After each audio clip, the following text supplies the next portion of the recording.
Welcome back to the channel. Now I gotta push my wife home, cause as we was coming out the highway, she was losing power, and the car, as she was coming up off, it was steady losing power, and she pulled over, and it shut off on her, and it won't start up now.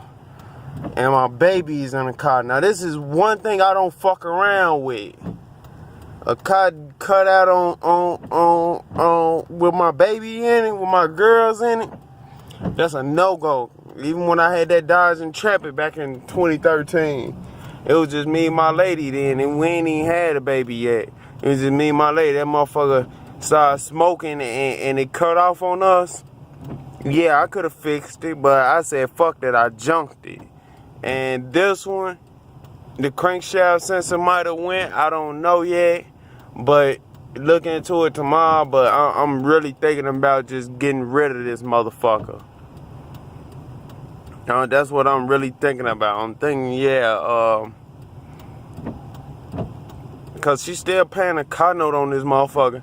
And the car lot that she got it from, they done went out of business.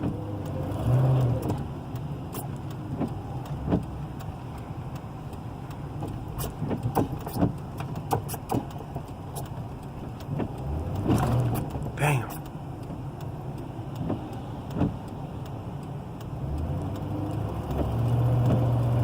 So it ain't no calling them and none of that shit.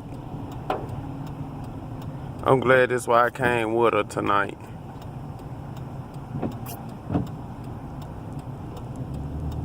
Well, I guess we're gonna probably be doing Uber Eats in my car.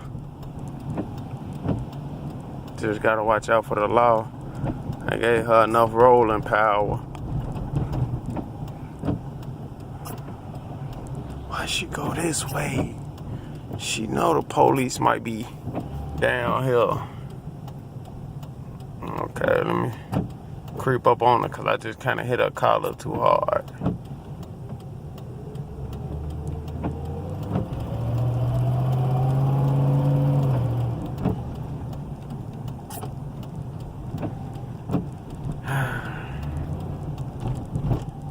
What a fucking night. Fucking cars, bro. Fucking cars.